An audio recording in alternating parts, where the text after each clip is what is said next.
Et enfin, efficace.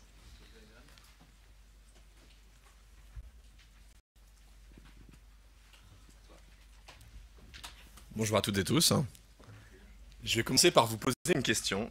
Est-ce que vous savez quel est l'objet qui a bouleversé nos connaissances sur la pédagogie depuis ces 20 dernières années? Vous pouvez y aller. Hein. Smartphone, non, ça c'était un piège, parce que je viens de le prendre en main exprès. Internet, oui, ça a révolutionné, mais il y a un objet c'est un vrai objet qui a encore plus révolutionné nos connaissances sur la pédagogie, hein, qui est beaucoup plus gros que le smartphone. L'ordinateur, c'est une sorte de super gros ordinateur, mais qui permet de faire d'autres choses. L'IRM. Merci. Hein. Donc effectivement, l'IRM, l'imagerie par résonance magnétique, pardon, nous a permis de faire des bonds en avant au niveau de la santé, mais pas que. Dans le domaine des neurosciences notamment, depuis les années 90, nos connaissances sur le cerveau ont été multipliées par 9. Et il y a encore énormément de choses à apprendre dans ce domaine.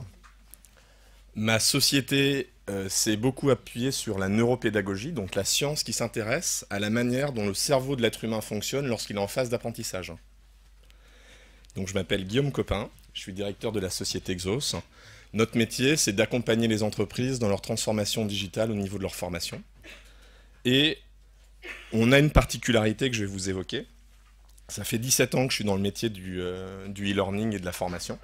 J'ai fait énormément de projets pour différentes tailles d'entreprises et de par le monde.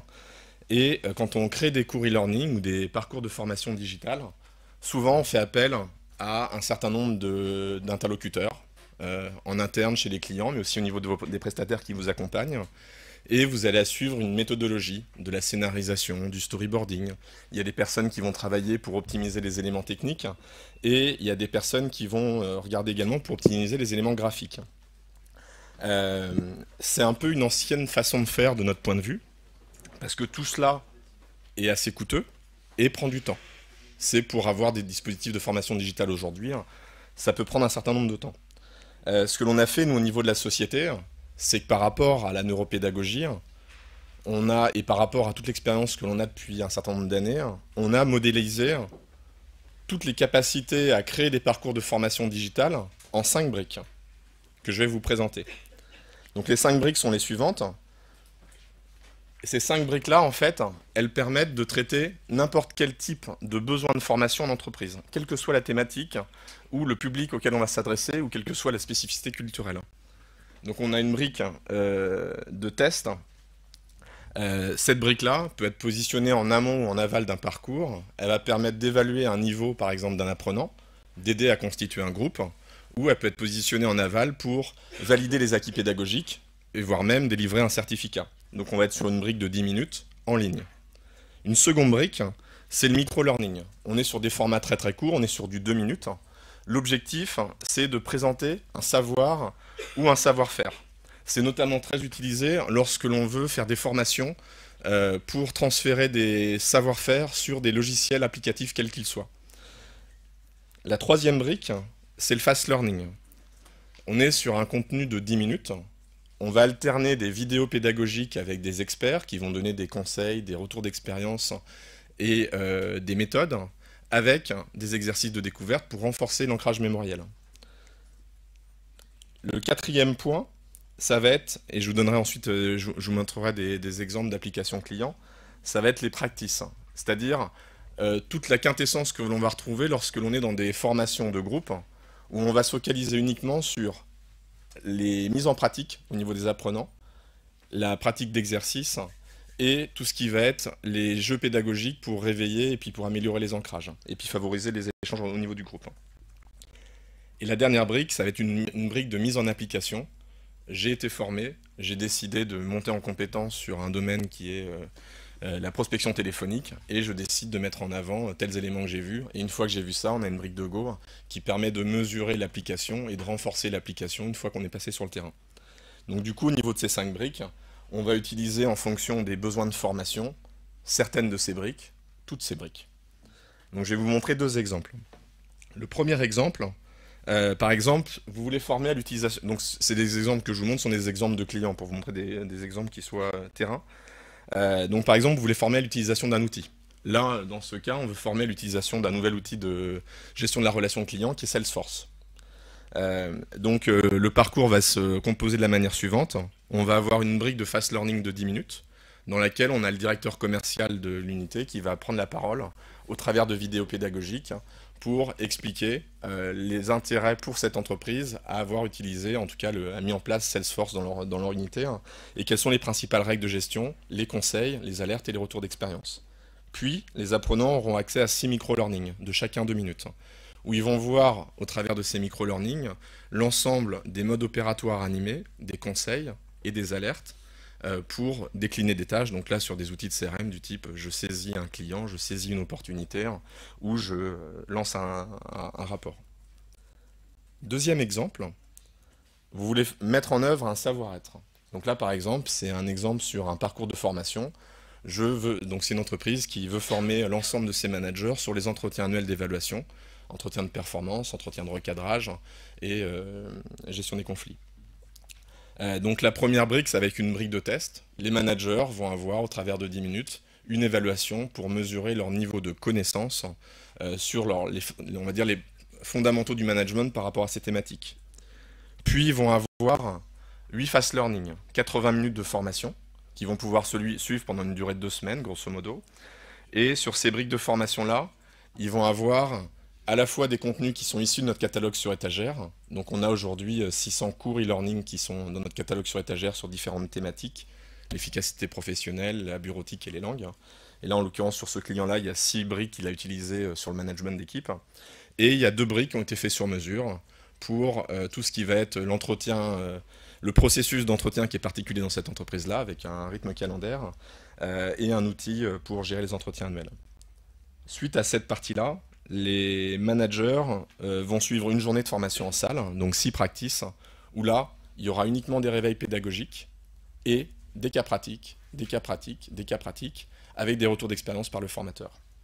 Et enfin, ils auront une séquence post-formation qui va arriver 6 semaines après ces séquences-là, où en fait, ils vont avoir un go, et là, c'est plus des temps individuels, où par rapport à leur niveau de compétence et ce qu'ils ont décidé de mettre en application suite à cette formation, il va y avoir un niveau de mesure qui sera fait par rapport aux difficultés qu'ils auront rencontrées au niveau opérationnel. Alors, en quoi cette solution est innovante? Cette solution, elle est innovante pour 3 raisons. La première raison, c'est par rapport au taux de mémorisation. Je vous l'ai expliqué en préambule par rapport à l'IRM. L'ADN de la société Exos est basé par rapport à la neuropédagogie. Il y a énormément de techniques que l'on peut utiliser par rapport à la neuropédagogie. Je vais vous en illustrer 2 qu'on utilise régulièrement, parmi toutes celles-ci, parce que je n'ai pas un timing pour vous en présenter plus. La première de ces techniques, elle est liée par rapport aux émotions. Les émotions, en fait, elles jouent un rôle essentiel dans la consolidation de la mémoire et elles vont agir comme un amplificateur au niveau de la trace neuronale. Et les émotions, qu'est-ce qu'elles font? Elles font intervenir une région du cerveau qui est capitale, qui est cette région-là, ici, qui est l'amygdale. Et l'amygdale, en fait... Merci. Et l'amygdale permet justement énormément de colorer tous les souvenirs, toutes les informations que l'on va avoir. Donc dès lors qu'on va faire agir cette zone-là, on va amplifier tout le souvenir de l'apprenant. Je vais vous montrer un... Est-ce que vous connaissez ce film? Tout le monde le connaît? Parfait. Donc dans ce film, il y a une séance un peu particulière où le protagoniste, pour ceux qui s'en rappellent, il lui arrive cela. Et normalement, c'est là qu'il y a des personnes qui détournent un petit peu l'attention. Qu'est-ce qui se passe dans ce film-là pour vous rappeler? En fait, pour essayer de faire changer cette personne de comportement, ils le mettent devant un certain nombre de séquences vidéo pour induire un autre état émotionnel. Et en fait, cette expérience-là a eu lieu de manière un peu plus civilisée dans la vraie vie. C'est l'expérience de Luminé en 2016, où grosso modo, ils ont travaillé avec différents groupes et ils ont induit sur certains groupes un état émotionnel négatif et sur d'autres groupes un état émotionnel positif. Qu'est-ce qu'ils ont fait ensuite? Ils leur ont demandé à chacun de ces groupes, ils les ont mis en situation de résolution de problèmes. Qu'est-ce qui a été constaté au niveau des neurosciences? C'est que les émotions agréables favorisent la mémorisation. Et donc, ce sont des techniques que l'on va utiliser. Donc, comment est-ce qu'on va les utiliser au niveau de nos contenus? Je vais vous donner 4 exemples. Premier exemple, l'anecdote. Second exemple, l'humour, qui est, il faut faire attention de la manière dont on va l'utiliser. Troisième exemple, ça va être l'effet de surprise. Et quatrième exemple, c'est celui que je viens d'utiliser, c'est une image choc. Et tous ces éléments-là, bon après ça dépend comment on les utilise, vont ou peuvent renforcer la trace au niveau de votre mémoire. Alors, la deuxième technique que je vais vous présenter est la suivante. Si par exemple on prend les entretiens de management et que je vous dis, ben voilà, pour fixer des objectifs à un collaborateur, vous devez fixer des objectifs qui soient smart, qui soient spécifiques, mesurables, atteignables, réalistes et temporels. Qu'est-ce qui se passe au niveau de votre cerveau? En fait, ce qui se passe, c'est que c'est la région du langage, l'aire de Broca, qui va fonctionner dans ce cas-là, et l'information va être traitée dans cette aire, et il y a une petite région du cerveau qui va s'activer. A contrario, si je vous avais dit, je vais vous raconter une histoire. J'ai eu un entretien avec un collaborateur pour lui fixer des objectifs. Et en fait, je vais utiliser des techniques de storytelling. Qu'est-ce qui va se passer en fait? Au moment où je vais vous parler, vous allez être comme au cinéma. Dans votre cerveau, vous allez solliciter différentes régions. Vous allez solliciter la région sensorielle, vous allez solliciter la région motrice, la région cognitive et la région affective. Et du coup, il y a des images en 3D qui vont se créer dans votre cerveau. Et comme au cinéma, vous allez vivre l'histoire qui vous est racontée par la personne. Et du coup, en termes d'impact au niveau de la mémoire, c'est colossal. Du coup, dans nos formations, on utilise des techniques notamment de storytelling pour donner des conseils et des retours d'expérience au travers du témoignage d'experts. Au niveau de la mémoire, en quoi c'est innovant? C'est que ça nous permet de multiplier par 3 le taux de mémorisation en fonction des programmes qu'on va utiliser. La seconde raison pour laquelle cette raison est innovante, ce sont les délais de livraison. Comme tous nos contenus sont organisés par rapport à des briques qui ont été conçues, on va avoir des délais de livraison qui vont être énormément optimisés. Première raison, comme on a des gabarits qui sont préconçus, tout ce qui va être technique pour capter le savoir des experts et des messages clés, on va le faire de manière beaucoup plus rapide. Par exemple, capter les savoirs pour aller identifier les messages clés sur une séquence de 10 minutes en e-learning, ça va être un atelier de 2h30 avec un expert. Si on veut réaliser un micro-learning, on va passer 55 minutes avec un expert sur un sujet pour en tirer la quintessence. Du coup, ça va nous permettre de réduire le temps des experts. Seconde raison, on a des lignes graphiques qui sont prêtes à l'emploi. Ce qui veut dire qu'en fait, on fournit à nos clients un panel de lignes graphiques. Ils vont choisir celle qui va être la plus pertinente par rapport à leur univers et on va la personnaliser. On vient intégrer leur logo et par exemple la couleur dominante. Et du coup, ce qui va nous permettre d'aller beaucoup plus vite. Vous avez une question ? La troisième raison, c'est que les briques sont utilisées techniquement. Il y a un temps, quand on crée des parcours de formation digitale, quand on part d'une page blanche, où il peut y avoir, selon les contextes de sécurité, d'environnement, bancaire, assurance ou d'autres, ou de bande passante, un grand nombre de tests à mener pour s'assurer que les contenus qui sont fournis au niveau des formations digitales vont être optimisés, vont bien être consommés de la meilleure manière par les apprenants. Comme on a travaillé sur des briques, l'ensemble de ces éléments techniques ont déjà été pensés en amont. Et donc du coup, ça nous permet d'avoir une phase de test que l'on peut lancer dès le début du projet s'il y a besoin de mener des tests parce qu'on est sur un environnement qui est ultra sécurisé, ou d'avoir à s'en passer si on n'en a pas besoin parce qu'on sait déjà que les briques sont optimisées sur tous les aspects au niveau technique. Et la quatrième raison, c'est que sur des parcours de formation, les briques sont optimisées au niveau linguistique. On a énormément de parcours de formation où on va avoir toute une méthodologie pour traduire l'ensemble des contenus et les localiser dans les différentes langues. Donc là, par exemple, on a eu un projet où on a déployé 50 cours e-learning en 19 langues en Big Bang. Et du coup, ça c'est impactant parce que on va pouvoir travailler plus vite sur l'ensemble des séquences et déjà commencer à lancer des phases de traduction bien en amont du projet dès qu'on a fini la phase de captation des messages clés. Du coup, en quoi c'est innovant, c'est que ça nous permet de nous engager à vous livrer des parcours de formation en 3 semaines. Alors, je prendrai une précaution. Si vous nous dites que vous nous demandez de 50 cours e-learning en 19 langues en Big Bang... C'est ça la musique agaçante. Merci. Du coup, ça prendra peut-être un peu plus de 3 semaines. Là, par exemple, on a eu une commande pour un client début mars. Il avait 50 cours e-learning à effectuer. On les a tous livrés en 6 semaines. Mais dans la majeure partie des cas, on est sur des cours qui sont un petit peu moins denses en termes de volume. Mais on a des engagements clients qui sont très forts. La troisième raison, c'est qu'on a des budgets qui sont optimisés.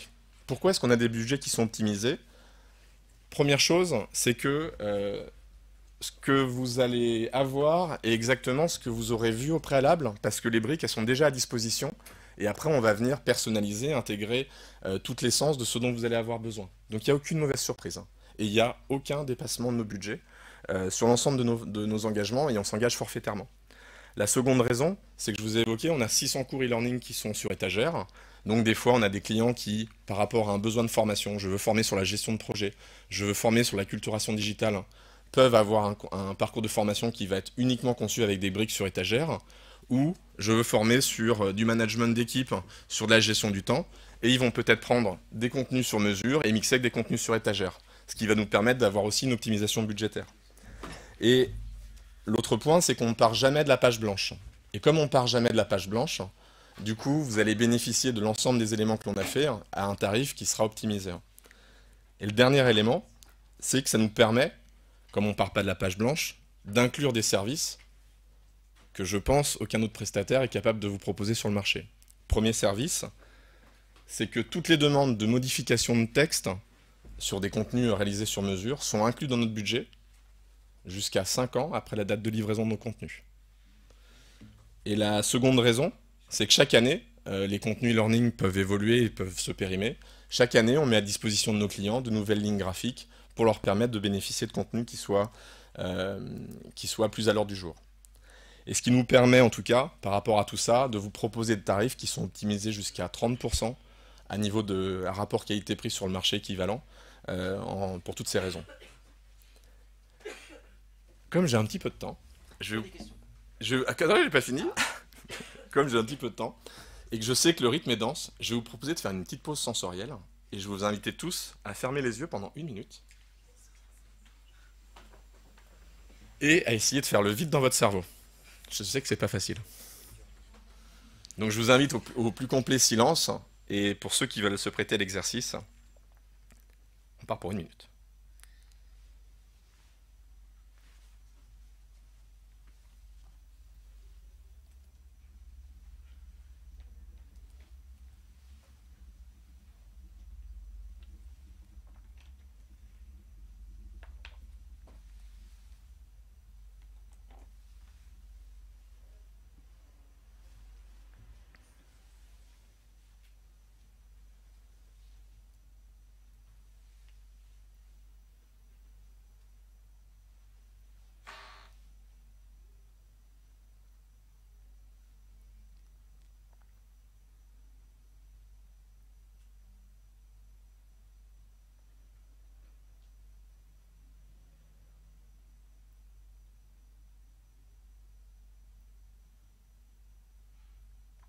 Voilà, c'était 1 minute de cadeau.